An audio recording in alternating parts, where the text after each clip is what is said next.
Peace and blessings, beautiful people. Peace and blessings. This is Empress Imani, and welcome to this episode of Sacred Love Lessons. Lead with your breath. Look into your heart, the light and the dark. To know yourself, you must face them both. Ying Li from Shang-Chi and the Legend of the Ten Rings. If this is your first time here, I'm Empress Imani, inspirational teacher of Sacred Love Lessons. I help women to honor the love within so they too can manifest the life of their dreams. We're in Season 4, The Art of Being You, 46 Laws of Spiritual Power, and today we're covering Law 40, Lead with Your Breath. Our objective today is to become more self-aware through our breath. This episode is inspired by the movie Shang-Chi and the Legend of the Ten Rings. I'll be referring to the movie as Ten Rings from here on out. Each person lives in their own world. Our world of experience builds itself around our self-awareness. Examining the light and dark within ourselves is a powerful and introspective journey. It's not about finding a definitive answer or reaching a destination, but rather a continuous practice of self-love, self-awareness, and reflection through our breath. Leading with your breath means using your breath to consciously guide your thoughts, emotions, and actions. It's a powerful tool for self-awareness, self-regulation, and self-development. Some things that you will need while leading with your breath is 1. Compassion and acceptance. Recognize that everyone has light and dark within them. 2. Gentleness. Be gentle with yourself. There may be messy emotions and uncomfortable truths, and that's okay. 3. Self-forgiveness. Practice self-forgiveness. We all learn lessons and have opportunities for growth. Holding on to guilt and shame only weighs you down. 4. Accountability. Celebrate your light and acknowledge your shadow. Celebrate your strengths, kindness, and capacity for love. Acknowledge your anger, fear, self-doubt, pettiness, judgmental spirit, or any shadow trait you may possess. I was watching the movie 10 Rings the other day, and in the movie, Shang-Chi, the son, he learned about love and openness from his mother. Now, his mother, she embodied the goddess warrior archetypes. Shang-Chi learned about the iron fist and brute force from his father. His father embodied the god destroyer archetypes. One thing I noticed about his mother is that she lived from her upper chakras, mainly from her heart chakra. His father lived from his lower chakras, mainly his solar chakra, where he chased money and power. I even noticed that in their fighting styles, when the mother and father was fighting each other, the mother would fight with open hands. She was very welcoming, and she used the nature around her, the elements of the environments, where Shang-Chi's father, he was using brute force, the iron fist, and when he fought with closed-fisted hands, and he lost every time against the mother. Like, she could really fight, right? The lesson that I learned from that is that when you are open, when you come from a place of love, from a place of open hands, openness, that when you come up against that brute force energy, you're more likely to win almost every time. More likely to win almost every time.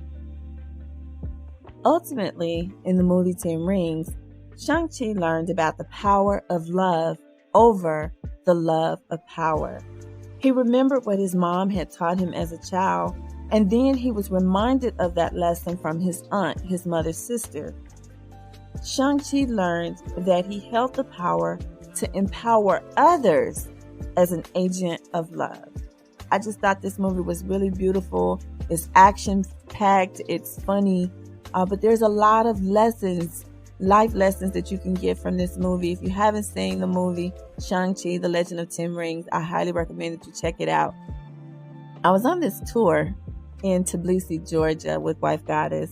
We went on this tour and I asked our tour guide, if you could describe Tbilisi in one word, what would that be? And so he was like, he thought about it and he was like, I can't describe Tbilisi in one word. So I said, okay. If you could describe Tbilisi in one phrase, one sentence, what would it be for you? So this is what he told me. He said he would describe Tbilisi. This is Tbilisi, Georgia, not in the U.S., Georgia in Eastern Europe. He said he would describe it as love. And then he went on to say that we love our neighbors. He said that people take care of their neighbors. And he went on to explain the history of Georgia and how they were conquered by several large empires. Despite those facts, the people of Georgia overcame with the spirit of love and resiliency. And so I just thought that was so meaningful and so beautiful how when he talked about the people, because you know me, it's all about the people. I want to know who you are. When he talked about the people of Georgia, he talked about them with such love and reverence in his voice, in his tonation, in his eyes, his heart. I could see that he was speaking from his heart. And I thought that was very, very beautiful. And I also related that to the movie 10 Rings, that you know, you have the ability, we all have the ability that when we lead from a spirit of our breath, from a place of love, a place of openness, that we can overcome. We can rise again like the phoenix. We can have that spirit of resiliency, and that we have the capacity to impact everyone we come in contact with. And in Georgia, the people empower each other, which is why they have outlasted and overcome those who seek to conquer them. And I just thought that was very beautiful. Another thing that was very beautiful that he shared is that in the Georgian language, there's no distinction in gender. So there's no he, her pronouns. It's all of you, I, we, togetherness and oneness. And I love that. So you may have, like in Georgia, they have a Saint Nino. Originally, I thought Saint Nino was male, but no, Saint Nino is identified as female. It's a woman. So a lot of times you will see no distinction in the name, and there's no distinction in gender in the language. And that's really beautiful. It's just all about oneness and love in this region of Europe. Some of the benefits of leading with your breath are you reduce stress and anxiety. When you focus on your breath, you activate the parasympathetic nervous system, which is responsible for relaxation. This can help you to reduce anxiety and tension. Number 2, you improve focus and concentration. Focusing on your breath can help you to train your mind to stay present and focused, which can improve your concentration and your productivity. Number 3, you increase your self-awareness. Paying attention to your breath can help you to become more aware of your thoughts, emotions, and physical sensations. This can help you to make more conscious choices and respond to situations in a more mindful way.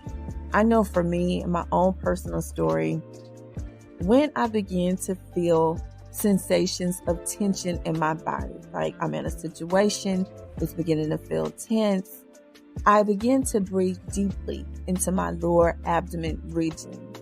And I just breathe very deeply in and then in through the nostrils and then out through my mouth. And I notice that helps to keep me present. It helps my nervous system to come down, and it gives me a moment to respond versus reacting. Mindfulness is key. Leading with your breath helps you to quiet the chatter of your mind and tune into your inner self. Have you ever just been in a situation where it was chaotic and you just needed a moment to think? If you take a deep breath, because you can't always step away, right? But if you just stop and take a deep breath, that'll help usher in a moment of inner peace for you. to where everything around you will get quiet to your senses. You just breathe very deeply. Let it in. Inhale and then exhale. That'll give you a moment of inner peace, a moment to think. So how to lead with your breath? Here are some tips that will help you to lead with your breath. First, start with a quiet space. Let go of judgment and expectation, simply seeking to understand yourself better. This is a moment just for you. It's a moment to show yourself love. It's a moment to invest in yourself, to invest in your mental, your emotional, and your physical body. So just take a moment. And this can be anywhere, in your car, somewhere quiet where you can just have a moment to yourself. Now become aware of your breath. Focus on your breath. Notice how it feels when you inhale and exhale. Observe its rhythm. Are you holding tension anywhere in your body? How does your breath change as your emotions change? Now bring awareness to your thoughts and your feelings. Don't push them away, but simply notice them arise and fade. See if you can identify recurring patterns or triggers. I know when I have moments where I can feel myself beginning to feel feelings of anger, frustration, feelings of annoyance, I can begin to sense that within my body. At the moment that you begin to feel those feelings, if you have that, just take a deep breath. It'll interrupt that feeling. Just take a deep breath. Sometimes I may have thoughts that are not always positive, especially if I'm thinking about the quote-unquote future. Now I know that all we have is right now, the present moment. But sometimes my mind likes to wander into the future. When that happens, I start to feel feelings of worry, feelings of fear. You can interrupt that by taking a deep breath. Inhale. Exhale. Slow down your breath. When you are stressed or anxious, your breath tends to become shallow and rapid. Take a few deep, slow breaths to calm your nervous system. Affirmation: I am loved and all is well. I am loved and all is well. Now focus on your breath throughout the day.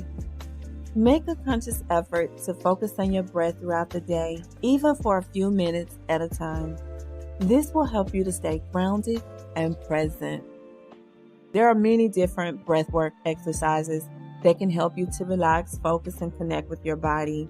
You can experiment with different ones. We'll go over one today. But before we do, I just want to remind you to be patient. Be patient with yourself. It takes time to learn to lead with your breath. Continue to practice on a regular basis. So the first thing you want to do is open your hands and close your eyes. Now breathe in and breathe out. Reflect on your values and your dreams. Are your daily actions in sync with these? Breathe in. Breathe out. What do you need to release control over right now? Breathe in. Breathe out. Ask yourself, who am I really?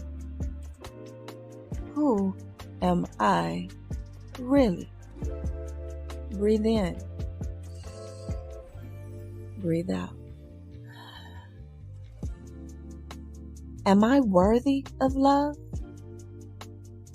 Ask yourself, am I worthy of love?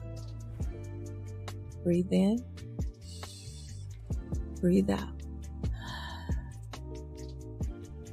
Ask yourself, do I have any redeeming qualities? Do I have any redeeming qualities? And what are they? Breathe in,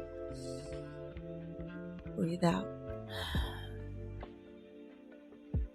Ask yourself, does my presence in this world actually matter?